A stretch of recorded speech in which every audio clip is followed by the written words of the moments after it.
दोस्तों नमस्कार। दोस्तों आज मैं बात करने जा रहा हूं कि कैसे पता करें कि पत्नी जो है पति के खिलाफ में झूठा मुकदमा दायर करेगी। और आज मैं इस विषय में बात करने जा रहा हूं। दोस्तों नमस्कार, मैं सुनील कुमार एडवोकेट। सबसे पहले मैं ये जानने का ये प्रयास करता हूं कि कैसे पता चलेगी कि आपकी पत्नी आपके खिलाफ में झूठे मुकदमा दायर करेगी।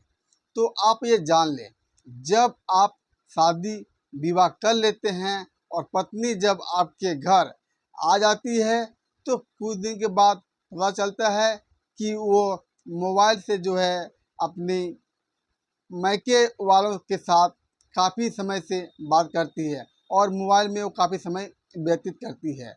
और आपके चाहने और ना चाहने पर भी वो मोबाइल में काफ़ी देर लगी हुई रहती है। और आप जब मना करते हैं तो वो बात बात में रूठ जाती है। यहाँ तक कि देखा ये भी गया है कि कुछ पत्नी अपने मायके के अनुसार वो जो है आपके घर में भी रहना चाहती है। आपका घर का जो नियम है, आपका घर का जो संस्कार है, सामाजिक रीति रिवाज है, वो उसे पसंद नहीं आती है। वो चाहती है कि जिस तरह से मैं अपने मायके में रही हूँ, पली हूँ, पढ़ी हूँ, उसी तरह का जो यहाँ अपनी मन मर्जी करूँ और मनमानी करूँ। किंतु वो भूल जाती है कि ये हमारा मायके नहीं, ये आपका ससुराल है। और आप ससुराल में उसी तरह से रहें जिस तरह से बाकी लोग रह रहे हैं। वहाँ का जो घर का जो नियम बना हुआ है, रीति है, रिवाज है, सामाजिक तौर तरीका है, जो भी वहाँ का रीति रिवाज है उसके अनुसार आपको रहना चाहिए। और जो है हंसी खुशी से आप अपने पति सास ससुर के साथ में रहें। तो अगर इसके खिलाफ में अगर पति या सासू माँ या पति या ससुर कुछ बोल देते हैं तो बहू को बुरा लग जाती है, यानी कि आपकी पत्नी को बुरा लग जाती है। और वह जो है बात बात में जो है सबसे छोटी छोटी बातों को लेकर बहस करने लगती है। और यहाँ तक कि आपको धमकी देने लगती है कि मैं आपको देख लूँगी, और वह रूठ कर मैके चल जाती है।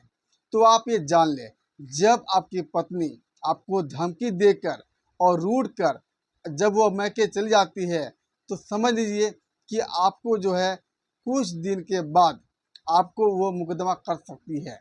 इससे पहले आप वहाँ स्वयं जाएं और अपने पत्नी को प्रेमपूर्वक समझाएं कि भाई गुस्सा ना करें, आप हमारे बात को समझा करें, हमारे घर की जो रीति रिवाज है, जो नियम है, उनके अनुसार रहें।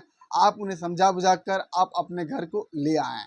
और यदि आप ससुराल जाते हैं, पत्नी को समझाते हैं, उसके बावजूद भी अगर आपकी वाइफ आपके घर आने से मना कर देती है तो समझ लीजिए दाल में कुछ काला है, कहीं ना कहीं कुछ तो काला है।